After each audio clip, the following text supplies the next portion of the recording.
inspiring a new generation of African leaders. Africa is endowed with countless natural resources, but millions of Africans live in deep-rooted poverty. Do you know that there are about 165,000 very wealthy individuals in Africa with a combined net wealth holdings of more than $660 billion? This equates to roughly 28% of total individual wealth held on the continent. Common myth: Africa is uncivilized. Meet the 800-year-old golden rhinoceros that challenged apartheid in South Africa.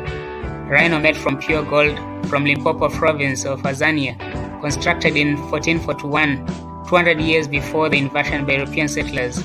The manufacturing process required engineering of the highest order. This proves Africa is the cradle of all civilizations. Africa lacks good leadership role models worth of emulation for young people and women aspiring leaders. Dysfunctional leadership has produced in industrial scale debt, hunger, disease, ignorance, and poverty. Pan African Leadership Center, Debunking Eurocentric lies about African history, defining African narrative from Afrocentric perspectives, and breeding ground for Pan Africanism. Pan African Leadership Center, every Thursday at 4 p.m. EAT, 9 a.m. Eastern Time, 2 p.m. British Standard Time, 1 p.m. GMT, starting this Thursday, 22nd of July 2021. Africa must unite. We want a United States of Africa with one president, one military, one central bank, and one passport. We must unite or perish. Did you know that Africa is bigger than China, India, the US, and most of Europe combined? But if you look at the usual flat map of the world, it appears that Greenland is nearly as big as Africa. But the truth is, it's not even close. Africa is 14 times larger. African continent has a land area of 30.37 million square kilometers, enough to fit in the US, China, India, Japan, Mexico, and many European nations combined. Become a supporter of United States of Africa. Enroll now. For more information about United States of Africa, visit usafricagov.com.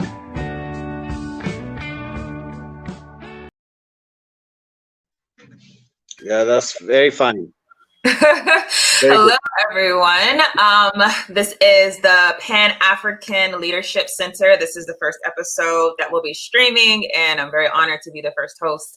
If you don't know, my name is Tierney Cherie. I'm from the African Esquire TV YouTube channel, and I was invited by United States of Africa to host this discussion with a very, very well-respected guest. I would like to introduce Professor Mamu Muchi. If I said your name incorrectly, you could please correct me. No, it's perfect. Perfect. Awesome. And today's theme is going to be very pivotal, I think, for African people. Today's theme is Sanitizing Africa by anchoring governance, leadership, institutions, and systems with Ubuntu and practice. So, Professor Muchi, could you please just give us a little bit more context about yourself, about what your work is inside of this area? Yes, thank you very much. In my entire life, I have been struggling about we in Africa, how we should really manage what we're not able to since the time when we said we had a lot of struggles. You know, look at America. You had a lot of struggle against racism, but racism still exists. Also, we have a lot of struggle in Africa against colonialism, but colonialism still exists.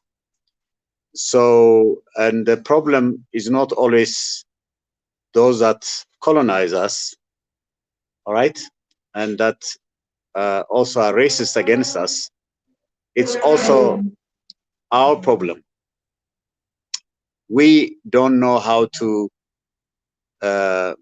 struggle together and, trust each other, work with each other, and deal with any challenges we face.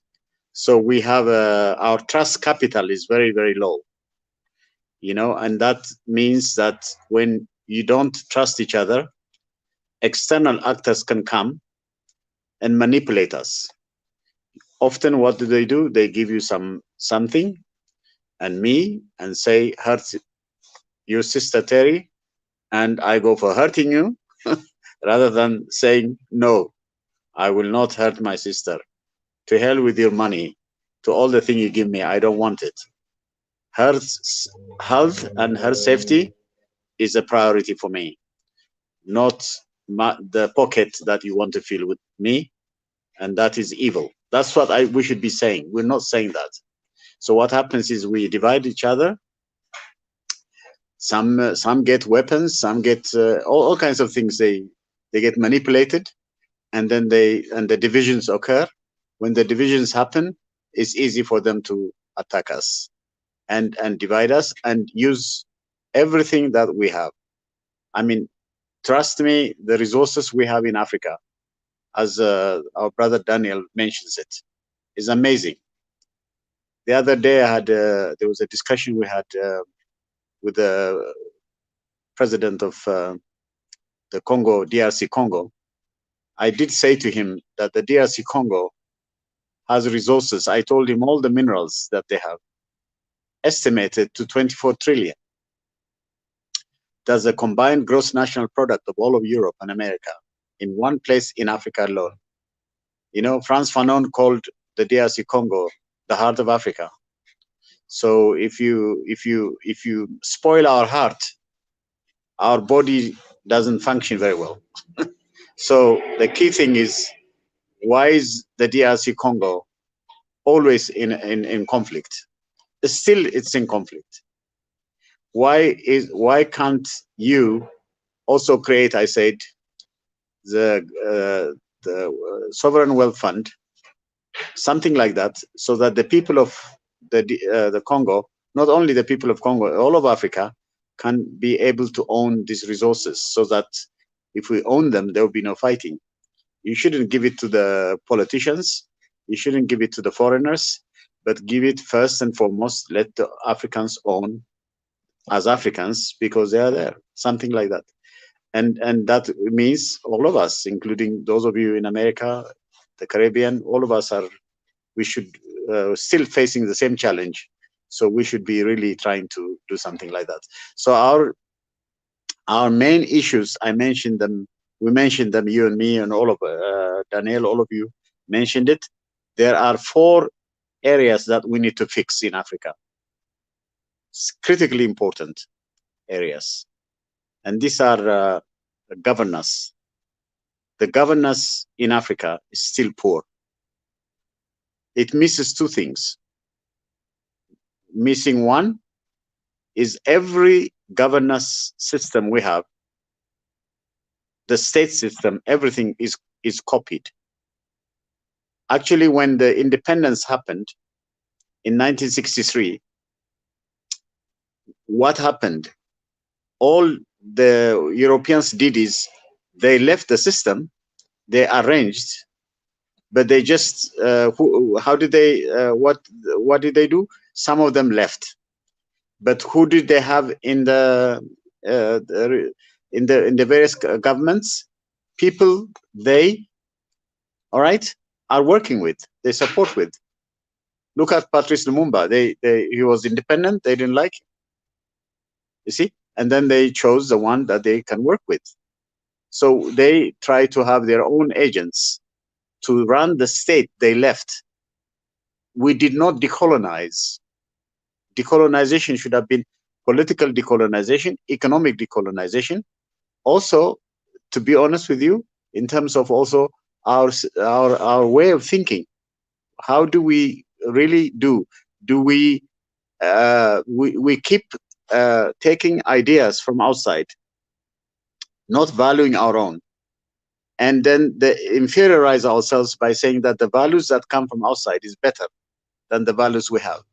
So our SIM card our software, our hard disk is full of virus, a colonial virus also. So even in our way of knowing, we don't have the acknowledgement of the indigenous way by which Africans know and learn and do.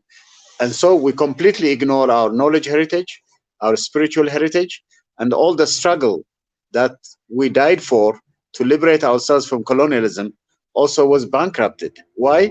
Because what did we do to Africa? We did not decolonize Africa. We only allowed it to be recolonized by neocolonialism. So we ended up like that.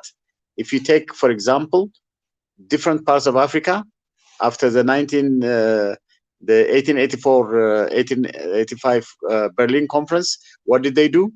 They simply say, this part should be for Portugal, this part should be for Germany, this part of Africa, for France, for Britain, for all kinds of European countries try to take all parts of Africa. So every part became African. You know, they partitioned it like that.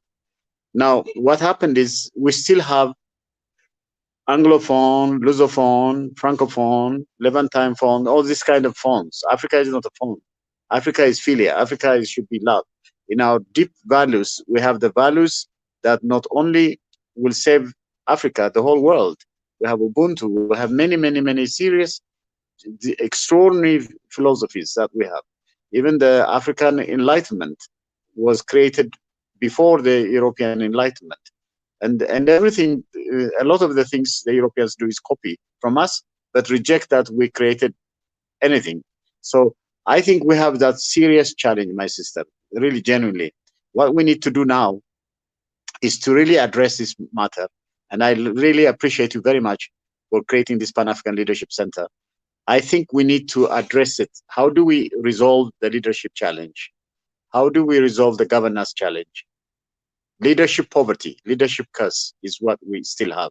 Look where I am now in South Africa. I'm so sad. Trust me. There's whatever is the problem, over 276 people have now been killed. Is it necessary? For, I mean, all the looting, all the stabbing, and all these things should not happen in a country like South Africa, which is really genuinely has been very, trying to create a new model. And we're thinking, I was genuinely thinking it can be a model for the rest of Africa. But now we're in a difficult situation. The same thing is happening in the country where I was born, Ethiopia. You not believe that is not the country that should be under this tremendous difficulty. Why? Because it's the only country in Africa that never allowed the colonialists completely control it. But you know what happened? If they didn't know how to control you, they know how to divide you. How do they use it? They use ethnic division, use language. Can you imagine? You should value languages. You should not say my language is better than your language. My religion is better than, my way of worshipping is better than another. We shouldn't be thinking like that, my sister. It's not right. Then what happened? Now in Ethiopia, you have chaos almost everywhere. Complicated, not resolved. Still fighting going on. You will not believe it. It's still in many parts, there is not going on. People are still being killed. We shouldn't be in this situation at all in Africa. We should get out of it.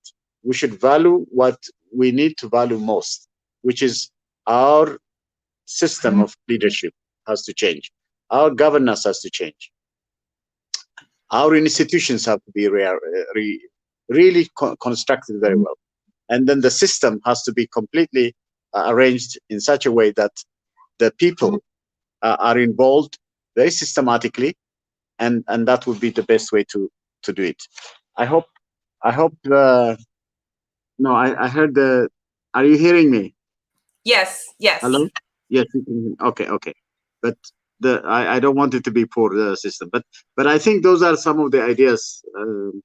I just have that I think we should, this Pan-African Leadership Center that you have now founded is very necessary, so that we need to find ways by which the entire leadership changes. The key thing is that we don't want leaders who are there for money or for price, all right, for corruption. We need leaders to serve. If they are not there to serve the people, then there's no point to even ask them to run for election. Only those who like to serve, not those who seek their own advantage. We need to actually select like that. If we do that, then we'll not have challenges. But the way things are now running, we copy everything. Even the political party system, you know, all these political parties, the way they compete and everything, it's not in our values. We need to create our own rehabilitative justice, restorative justice, our own traditions and culture, our own philosophy. All that African centeredness, as you rightly could to put it, that has to also be acknowledged, put in the education system, and completely really transform Africa. Africa needs to be transformed. We have everything.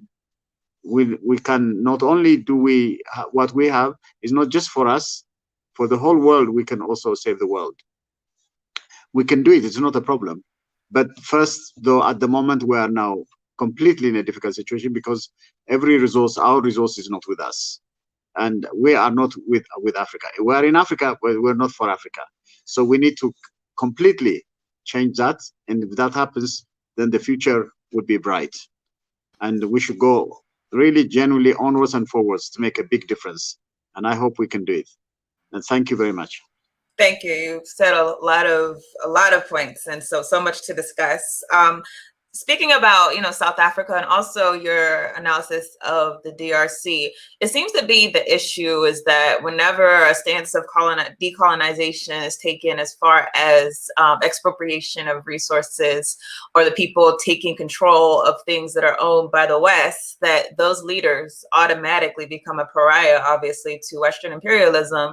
And the problem we have, if we go back to a Patrice Lumumba, it seems as though even if we do get a leader who's representative of the people, that they could easily be assassinated. Not just Patrice Lumumba, you have Thomas Sankara, you have the Nkrumah being taken out by a coup. So many leaders who have been completely done away with.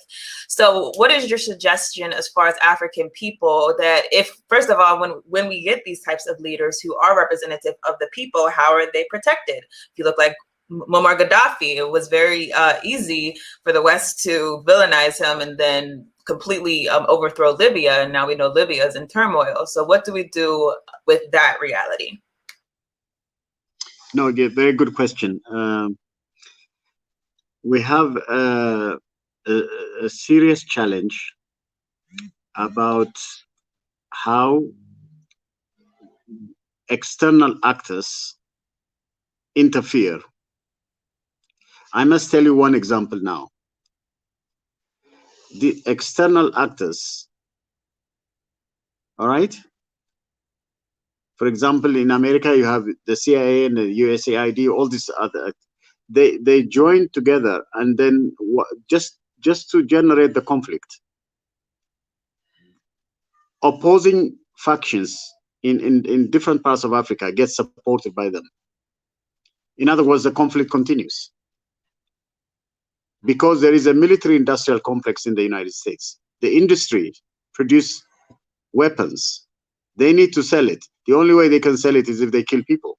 And who is the target they want to kill? Africans. Why are Africans get killed? Because Africans are not able to understand, yes, that they should really completely reject any fighting amongst each other. So again, when it comes to leadership, leaders also are what? They are connected externally. In the former, if you take the French part, there are 14 states that used to be controlled by the French. The French, can I just tell you, each of these countries will not go to each other. They would prefer to go to France.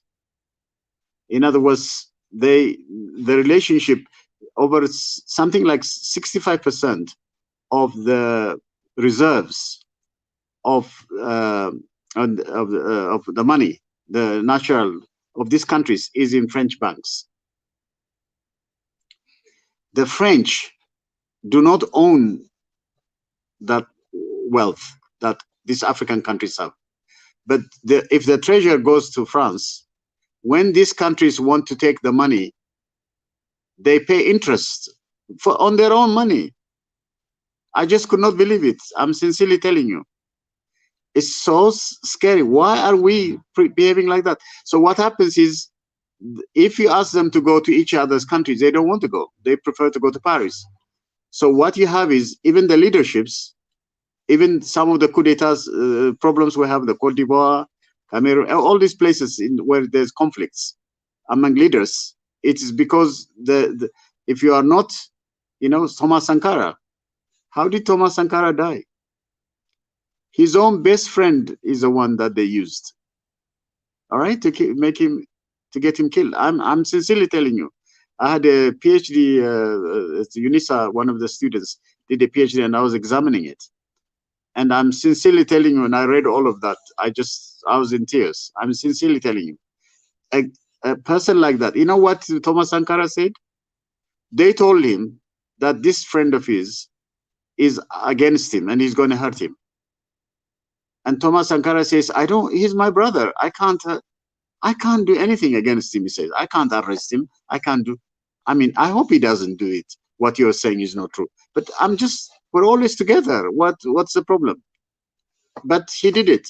His friend that Thomas Sankara believed in was more for France, the French, than who wanted to kill him, and he got him killed. So, the same, look at, you said also Gaddafi. Gaddafi created what's called the Afro. He had enough gold, he accumulated, and he said it's not for Libya, it's for the whole of Africa. He said it. Whatever Gaddafi is, he has some eccentric or whatever behavior, but whatever he had on Africa, he said, I'm a Berber, I'm not Arab. He said that. And then he said, I'm African. So what did he do? He created the Afro, like the euro. And he had enough gold to create what he called the African, not the World Bank, the African World Bank, not the World Bank, the African World Bank, not the IMF, the African Bank. When they heard this, they were scared. All right, Sarkozy is the one that they organized who? NATO, and then our own brother, Obama. He was also involved, but later, give him credit to Obama. He said, "I'm sorry, I made a mistake." He did say that at least give him credit. All right, but no, whatever it is, no matter, at least he admitted that there was a big mistake made. So what I'm simply saying to you is that there's a serious challenge we have in Africa. And biggest challenge we have is our trust capital, our social capital is very low. Finance capital is not the most important. Trust me, physical buildings are not important. It's relationship. You, my sister, you're me, I'm me, you. If I hurt you, I'm hurting me. That's value, which is deeply entrenched in our culture and values. Ubuntu and everything. What don't we have? The extraordinary values we have. All right, we don't teach it, we don't learn it. Our children don't grow up knowing it, and they are nice, but they get misused, abused, all right, misdirected. And I think that value has to come back. And our relationships is critical. If other external forces come to divide us, we should be able to say no. We're not with you. We're not for you. We are with each other. Even if we disagree, we learn how to re-agree. All right? After disagreeing, we don't have to go to the other actors and get advantage. To get advantage, we kill each other and really hurt each other. That culture has completely to be removed. And I know your leadership values this one. We need to work very, very systematic, and I will be happy to support you. You, the energetic young people, should be there, more advancing. We, the older ones, should be backing you to promote it. We should really work very hard to actually make sure that the entire system by which we elect leaders has to change. The value has to change. The current value is not price, it's not pocket, all right? It's not money, it's not advantage, it's not competition. I'm better than you. It's not language, it's not religion, it's not all these divisive things, gender, anything. All these things we should clan, all right, caste, any of these systems that different people have, tribes, everything. We should change that. We must go out of that. We are human and African, and we should reach out to this extraordinary value. We had Ethiopianism too. Ethiopianism was a principle that was created by African Americans, and here in Southern Africa, you had a manifesto called the Ethiopian Manifesto in 1829. You said you can't make us slaves because we're Ethiopians. Ethiopia has link with God, not you. I mean, that kind of thing. We're human. The Ethiopianism is a principle that was created to also create Pan-Africanism, and now we need to also revive a whole entire Pan-African agenda, where we say Africans must unite. Where it's not talking, it's doing it. All right? How many? 58 years we talked about it. Africa must unite or perish. We talk about it. We're perishing, we're not uniting. So we must unite. And we must unite now, not tomorrow. I mean, we must really not delay it any further.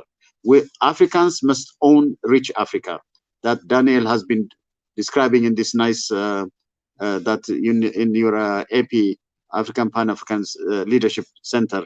I like the way the things were described. Look at our continent. What don't we have? All that has to be owned by us Africans. And then we are able to give to others. Now they take it from us. They say they give it to us, but they don't give it to us. What do they do to us? Huge amount of resources flow out of Africa. The illicit financial flows is nearly, there's a guy called, professor called Patrick Bond. He's originally from Ireland. He says, once I said to him, the former president of South Africa said, it's about 50 billion every year that goes out of Africa. But he says, Mamo, no. It's more. Over 70 billion every year goes out of Africa. So you see, what I'm simply saying to you is, these guys, they say they are giving us aid, but over 6 or 7 or 8 times more resources flow out of Africa every year than what comes in. We're the donators. They are not the donated. They say they donate us. To who do they give the donation? To their own agents that want to hurt Africa, not to the people. Our people are still starving, are begging. They're waterless. Sanitation, clean water, they don't have. I mean, we need to purify everything. We need to really keep our nature, save nature, save our people, unite them, make them trust each other, work with each other, love each other, and not hate each other, and not go for money. Somebody should not give me whatever money they give me and then ask me to have my sister Terry, my daughter or my sister, I call you. You know what I should say? To hell with you. Her life is more important. That value we should have. Sincerely speaking, I mean it from the bottom of my heart. Sorry for expressing with emotion my feelings, but I have been struggling all my life about Africa. Even in African Americans, we had SOBU, Student Organization for Black Unity. I used to be in a Ivy League University, Columbia, and I said, and then when I was doing physics in the classroom, I was the only black student. Nobody was there. So I said to the dean, Dean Coleman, I told him, I want also black students to come. So he gave us money. We got the organizations, and we went. I was going to Mississippi, Tennessee, Alabama, all the black colleges, and I was on the media, sincerely saying to come.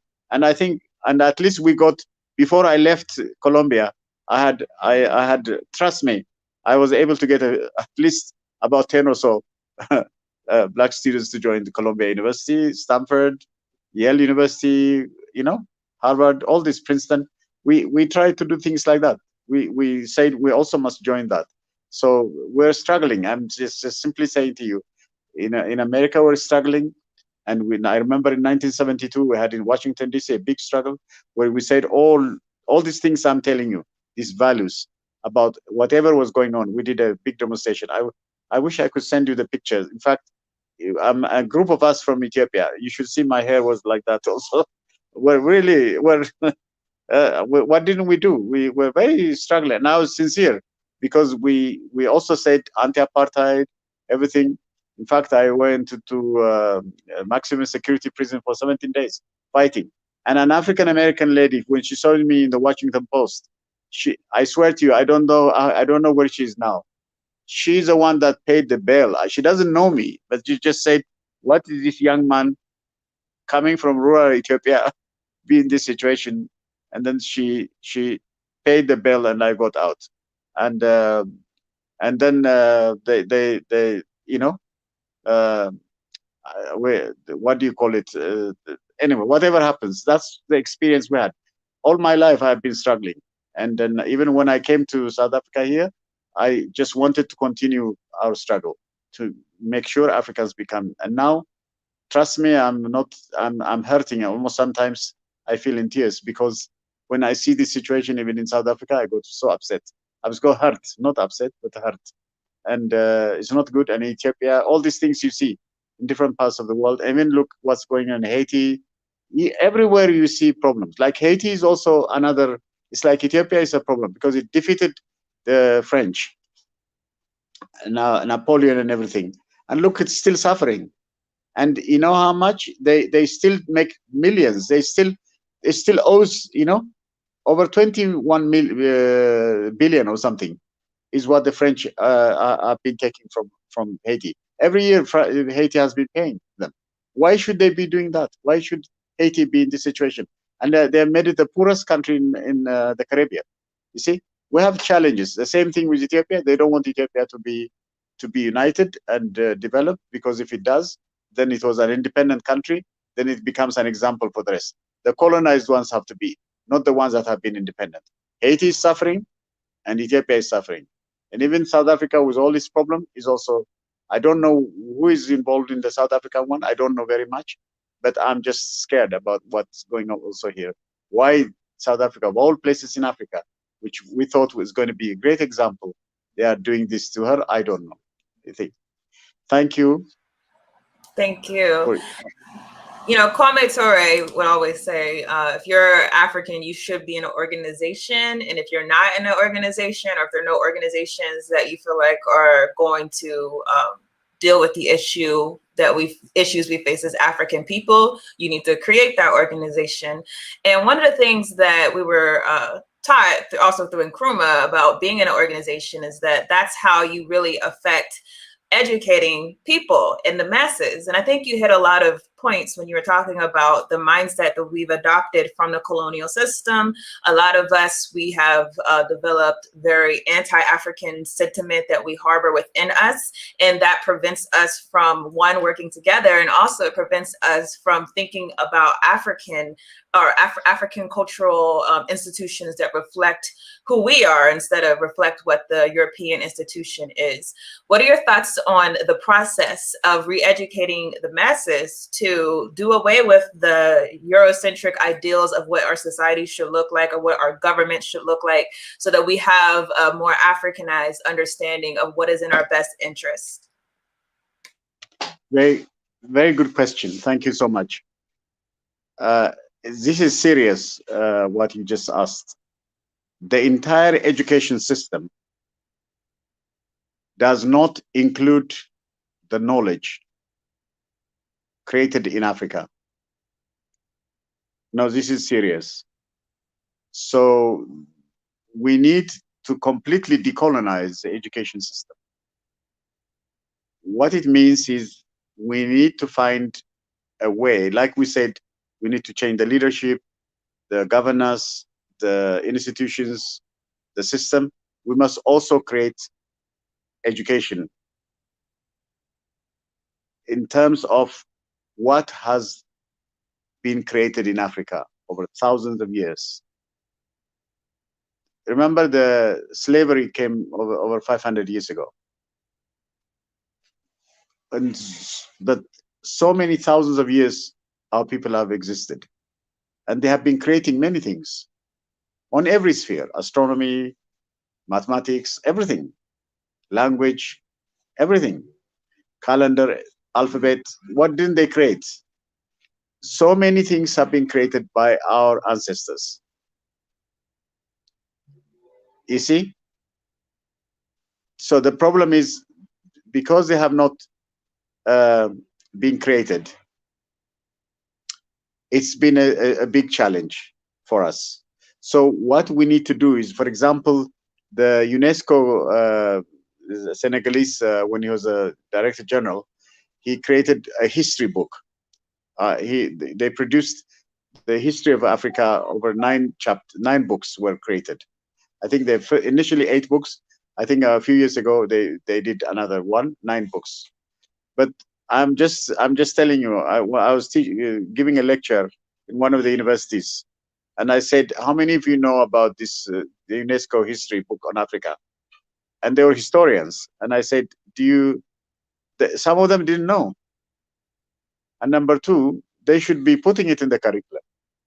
Nothing. So I'm simply saying to you is that the entire education system has to change. As I explained to you on the state system is copied. What the colonialists did, they left the state system.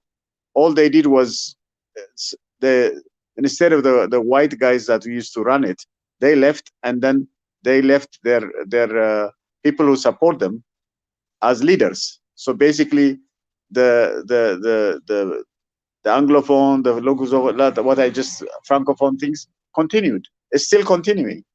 So the state hasn't really been decolonized, restructured. In the same way, the education system has not been restructured. So we need to do that.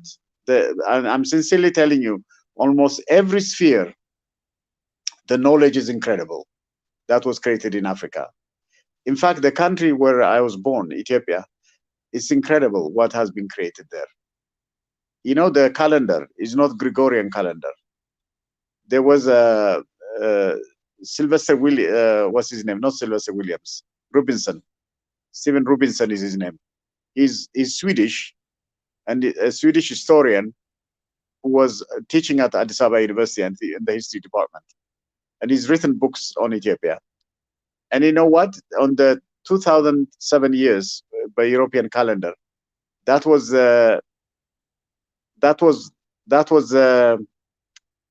how can I say to you? That was millennium, the second millennium of Ethiopia in the Ethiopian calendar.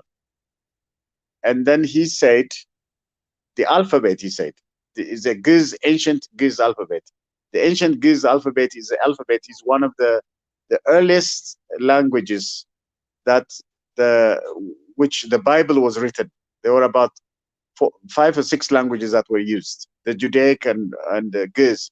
The ancient Giz, the first Bible was written in this ancient language, the Giz language. What he said was the alphabet, he said, does not have vowels. It expresses all kinds of voices. And he says it's the best. It's better than the Roman and Latin alphabet, he said. Can you imagine? Nobody teaches it. Even in Ethiopia, the church may have it, but in the schools, they don't teach it, most of them. And not in other places, they don't do it. But now, many universities in Europe and others teach it, in Germany and everywhere, about 21 universities, including now Canada, also they've started. And then another friend of mine called Dr. Avarra Molla, he's a scientist. He has also created a Giz foundation, like a foundation like that. All I'm simply saying to you is that he said this professor historian from Stephen Robinson from Sweden said this language is superior to the Roman and Latin alphabets. He said like that. But we don't use it. We have so many languages here. And I have a good friend here now. His name is Professor Sande Ojo. And he's now creating language institute, African languages. And we're thinking about it. I'm also a board member there. And we're working on how to really also revitalize genuinely the thousands of languages we have. How do we understand them? In fact, a Ghanaian brother also, Kwasi Pra is his name, Kwasi Pra. He's called, set up a center called Kasas. And then in there, he says the root languages of Africa are no more than 11, the root languages. Almost every language we express is vowels, voice, sound variations. nothing to do with the architecture, the foundational thing of the language. So we in Africa, even in language, the anthropologists came and say, let's divide them on linguistically, but because they say 2,000 or something languages. Then they said, oh, Africa has this many languages, and then let's not make them, if they are united, they will defeat us. Therefore, let's divide them by using language. But the key thing is, even the language, the root language is not high, with not many languages. So you see, there's so many of these things we don't study and learn.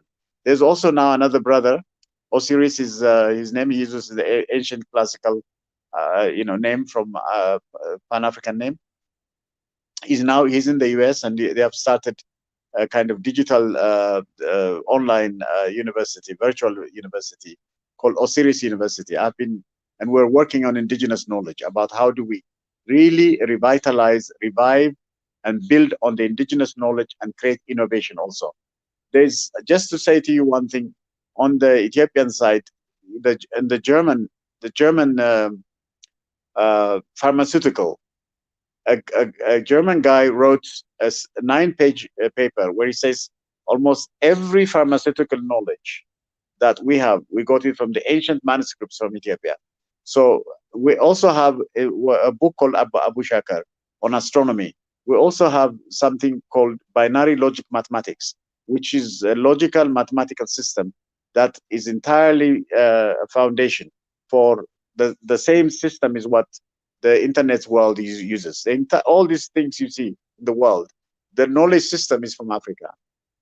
You know, we recently have a book written, we just wrote with a brother from Nigeria, Nimandi, Professor Nimandi is his name, and we on engineering design and mathematical modeling. And you would not believe, I put the mathematical system in the preface, where this new mathematical system that was created was entirely came from on the internet world. This entire virtual world, the digital world is not theirs. It comes from us. There's so much we know, we have created. Some of us read it, understand it, but to create it, to change it into the system, you need to decolonize the management of the universities too, of the school systems too. At the same time as you need to decolonize the political system, the state system, all these managements. We have those challenges. Key question you asked is, how do we change it? The entire education system has to be revived, refounded, and anchored in a way that actually values and appreciates, recognizes the great contribution Africans have made. I think that's what we should do. We start with that, we develop it. As you continue to do more and more, then I think the whole world will also, those who have stolen it also we know.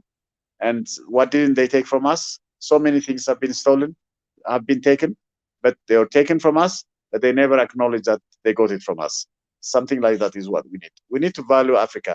Africa is really rich in knowledge, rich in spirituality, and rich in many in resources. And what doesn't, in many ways, in even many approaches of indigenous practices in health, medicine, in everything we have. I mean, there's so many things, even on HIV, here in South Africa, they wanted to even generate what they call, not the pharmaceutical drugs, but something that comes from indigenous knowledge. Things like that is what we have, but we don't value it, and we don't understand it, and we don't appreciate it, and we still are misdirected by the colonial project, and that has dominated our lives and our mind for a long time. So we need mindset change and paradigm shift to completely change the education system, as we change the political system, the economic system, right? And the health system. Everything has to be rearranged and reorganized so that we manage our nature and our people's livelihood in a very systematic way, with no one begging, no one starving, no one being thirsty, and no one being shelterless. We need to be in a situation like that. That's my suggestion. That actually leads me to my last question. You mentioned the economic system and the fact that so many of our brothers and sisters are poor, are homeless, don't have access to water, things like that. And when you look at a country like Haiti, one thing I didn't know prior to the assassination of the president is that while Haiti is the poorest country inside of the Western Hemisphere, it also has the most billionaires. So many of our countries throughout the African diaspora and the African continent, you have most of the people who are suffering while you have a small class of people who are benefiting. So we're talking about Ubuntu, embodying that. How do we transform what really is the basis of neocolonialism? Kwame Nkrumah, he told us neocolonialism is focused centrally on our economies, the Western dominance of African economies. How do we decolonize that to be something where we have I am you, you and me, instead of having some people benefit while most people suffer? Excellent question. Very, very important question. You asked me. As you rightly put it, Haiti should not be in this situation, but it is in a very difficult situation. All our countries are in a difficult situation. But let me just say about being rich and being poor and inequality. How inequality continues to dominate us. Two examples I want to give. Whatever you say, take China and Eastern, the tiger economies in Eastern Asia. Whatever you say, they have done something that we should never ignore. All right? What did they say? If you go to China or something, you don't have billionaires or millionaires, but you have all the people now have come out of poverty. In America, you have billionaires and millionaires. Over 30 million Americans are poor. And China has over 1 billion people. It made everyone come out of poverty. All right? They declared it in 2020 when we have this coronavirus time, the Chinese came out of it. How did they manage to do that is an interesting question. I mean, whatever you say, the Chinese did not just copy Lenin, Stalin, Marx. When Mao Zedong started, he started with what he called investigation of the peasant movement in Hunan. He says, how am I going to change the farmers in China? Can you imagine? He started like that. So he gave everything what he calls Chinese characteristics. Even Marxism, even communism has Chinese characteristics, whatever it is, whatever they took. In other words, what we don't do in Africa, we don't give anything African characteristics. We give it European characteristics, Western characteristics. We copy the West. We devalue ours. But in China, they value their own relationships, whatever it is. But they took it. They didn't want capitalism, but they took something from outside, but they say, let's give it Chinese characteristics. I think we should learn something from that kind of example. And look what happened. Over 100 years, they just celebrated their 100 years. Within 100 years, they created a China where no one is poor. That is a reality. Inequality is not that high. There is inequality, but not that high. Take us. We have huge inequality. Very, very serious inequality. All right? And let me just say this to you. We had a great philosopher. He is African. His name is Zera Yacob. He's originally from Ethiopia. All right? Long before all the Europeans say, all philosophers say, Africans are mystical. They don't know how to think. They can't create philosophy, and they can't reason. They were attacking us like that, completely, as if we don't create anything. But he was the one that created reason. He said, where did God come from? He created it by reason. From his father, God. Who created God? God created God. That kind of thing. In other words, where did I come from? From my parents. Who created my parents? God. Who created God? God. So he created a reasoning pattern, a logic, which is reason. So the African Enlightenment was created by him almost 200 years before the European Enlightenment. Now, let me tell you what he said, which is extremely important, it's very relevant for Africa. He said, if you are very rich, you are never happy. If you are poor, when you get something, you can smile, you can laugh. Well, a rich person always wants more. Because they want more, they get upset all the time. They are not always happy, he said. Being rich is not always something that makes you very happy. Being poor is not something that makes you always unhappy. No. He says the poor also can be even happier than the rich. Now, it's interesting what he said. All I'm saying to you now is that in Africa, who are the rich? If you go to the DRC Congo, it's foreign companies that are owning the wealth, the minerals, the copper, the diamond, everything. Belgians, others, many companies. Who owns the cocoa, everything? They make the foreigners take advantage. They take our resources. Who do they give to do this? Others own it, but they give something to our people so that they can feel that they are different and they are richer than the ordinary people. So the division is there. So what we need now is changing this. To make everyone in Africa, no one should be a beggar. No one should be starving. Not at all. No one should be shelterless. Everyone, the livelihood of everyone, the decent living of everyone is a priority of priorities.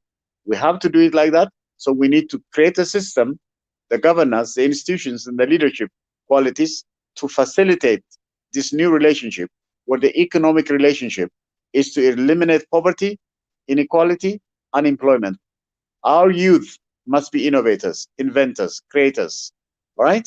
Entrepreneurs, not people who beg, who seek something, and who go to get the jobs that these foreign companies create for them.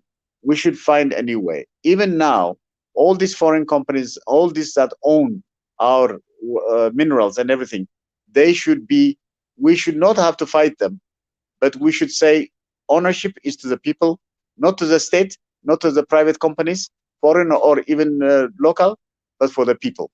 We create a system, a wealth arrangement, where then even these companies, if they are operating, we hire them. They don't own it, we hire them. Something new system has to be created. If this is not created in Africa, our economy will continue to be, sincerely speaking, it will always be a mess. We need to re-own rich Africa, all this extraordinary wealth, and the people have to own it. And we need to create a legal system, very clearly done, so that the ownership, what does it mean? For example, I told you that little Norway had oil in 1996, and they have nothing compared to us, what we have. I mean, then, over the last how many years, they debated for almost a year. They said, what should we do with the oil? Should we give it to the state? No. To the companies? No. To the people of Norway? Yes. Now I'm told every Norwegian has become a millionaire. Can you imagine? There are not many people anyway, but it's not difficult for them. But if you say the entire Scandinavia, I taught in Scandinavia for over 12 years. I never had a key for my office. I never had a key for my house. No, sincerely, there's nothing, because nobody's begging, nobody's stealing. There's no point. Because everyone has a social system. They call it a social democratic system, where everyone is given all the possibilities. If you are a woman and you have a child, for 3 years you get a salary, wherever, from any company you work. It's extraordinary how they created an amazing system. If you go to Sweden, Norway, Denmark, Finland, Iceland, all these areas, where I've been there many times there, because I worked there for over 12 years. I was just fascinated by, you don't see poor people. They have not created it. People complain the other way. I remember one of the professors, friends who used to tell me, I miss my mother because she's now in the welfare area. I want her He says, I want to see her at home. I don't want her to be there. I don't want to go there now. I want to be now. When I go back to my office, from my office, I want to see my mom. He said, I mean, can you imagine? They are thinking, they told me stories like this. Well, I'm simply telling you, in Africa, we should be able to be in this situation. So inequality must be, economic inequality can be also resolved if we know how to unify our approach. What we need to do is to create a system, like Einstein said, unified system, where you unify the economy, the politics, the education, all right, all these systems, the social system, the nature protection, health system, everything in all these spheres. We should find a way to unify them, remove the gravity burden, and create the speed of light, relativity square. Something like that is what we need to do. Like Einstein did with space, matter, energy, time. He connected them and created an amazing theory. We need also the African Einstein theory type thing, where we unify. How do we link in a very systematic way by making sure the system, the institution, the governance, the leadership functions in a way that unify economic gain without social loss, without environmental loss, without education loss, without health loss? How do we create a system where gain, gain, gain? Health, education, all right? Health, education, economy, all right? Politics, social relations, environment, all of them are combined. Let's create a new model, a new mathematical model, a new theory that actually connects it and links it to the values of Africa, Ubuntu, all right? Sankofa. We need to bring in that extraordinary values from all our cultures, the great ones. We should take them. I know from our values there are some negative ones, like some of them marry 15, like in Swaziland, the king marries many wives and things like that. We should not get into that kind of thing. Those kinds of values we should ignore. The good values from our culture, on the health sphere, on everything, in medicine sphere, on the education sphere, on the indigenous knowledge sphere, on the knowledge heritage, spiritual heritage side, right?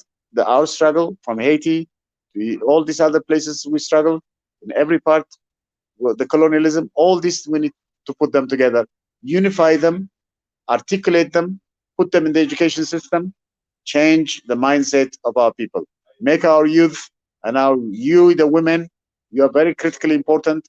If you focus, you are very good, because you have to do details. You're good at that. So don't ignore, don't go be misdirected by all the silly things. Come into the reality and make everyone change makers and game changers, so that Africa revives, Africa shines, Africa becomes a star, the rock star of the world economy, the most fully developed economy in our time. I hope we can do that, and I hope we can go for it. Thank you. Thank you so much, Professor Mushi, and thank you again to United States of Africa for allowing me to host today, and also to our watchers on Tuna Cheki. Thank you for tuning in as well. With that, I will end the broadcast, and hopefully you guys will catch the next leadership series. Thank you so much. Stay safe and wealthy.